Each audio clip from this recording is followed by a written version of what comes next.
एक बार फिर से अमेरिका भारत के लिए अपना दोगला व्यवहार दिखा रहा है। भारत अमेरिका के बीच एक बड़ी डिफेंस डील जिसकी कीमत करीब 1 अरब डॉलर थी और अब अमेरिका अपनी इस डील से पीछे हट रहा है और यहाँ पर भारत से ज्यादा पैसे मांगे जा रहे हैं। इस कॉन्ट्रैक्ट के तहत अमेरिका भारत को 80% टेक्नोलॉजी शेयर करेगा और साथ ही इन इंजन्स को प्रोड्यूस करने के लिए भी कहा गया था।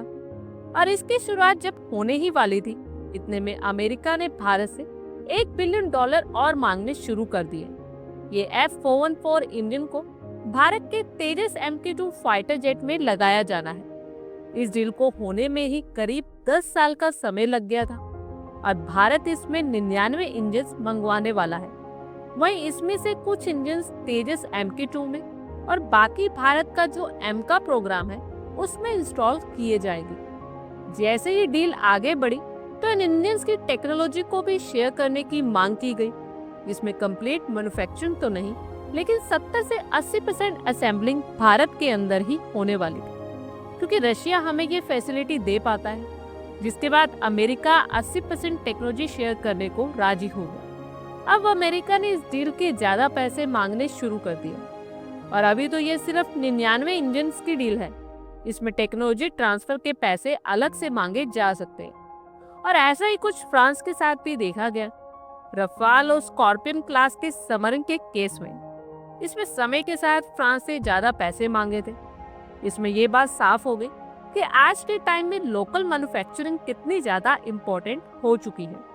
अगर आपकी डिपेंडेंसी ऐसी ही रही तो ये देश जितना चाहे पैसा आपसे मांगते रहेंगे। अभी पॉसिबिलिटी तो ये है कि भारत ये एक्स्ट्रा पेमेंट कर सकता है, क्योंकि चाइना ने 6th जनरेशन के फाइटर जेट को रेडी कर लिया, जबकि चाइना 5th और 5.5 जनरेशन के फाइटर जेट्स को ह्यूज लेवल पर प्रोड्यूस कर रहा है और साथ ही इन्हें पाकिस्तान और बांग्लादेश जैसे देशों को एक्सपोर्ट भी कर रहा है और ये भारत के लिए एक चिंता का विषय है। अब भारत की बात की जाए तो भारत अमेरिका के ऊपर इंटरनेशनल लेवल पर प्रेशर क्रिएट कर सकता है, क्योंकि जिस तरह से उन्होंने तेजस MK1 में लगने वाले F404 इंजन की सप्लाई को डिले किया और उसके बाद भारत ने इन कंपनीज के ऊपर फाइन लगाना शुरू कर दिया था। तब अमेरिकन कंपनीज की तरफ से फाइन न लगाने की रिक्वेस्ट की गई और कहा कि बहुत सारी कंडीशंस की वजह से ये डिले हुआ। फिर भारत ने जो फाइनेंशियल पेनल्टीज लगाई जाती है उनको रोकने की कोशिश की, लेकिन अमेरिका ने इस पर भारत को टेकन फॉर ग्रांटेड ले लिया। अब अगर भारत इन पर कोई एक्शन लेगा तो इससे डील फंस सकती है। दूसरी तरफ चाइना, जो कि हमारा दुश्मन देश है, वो स्ट्रॉन्ग होता जा रहा है। आप लोगों को क्या लगता है, क्या भारत को अमेरिका को एक्स्ट्रा पेमेंट देकर इंजन्स ले लेने चाहिए या रणनीतिक तौर पर कोई ठोस कदम उठाने चाहिए? आप अपनी राय कमेंट बॉक्स में शेयर करें। आई होप आपको हमारी ये वीडियो अच्छी लगी होगी और आगे भी इसी तरह के अपडेट्स के लिए हमारे चैनल को जरूर सब्सक्राइब करें। धन्यवाद।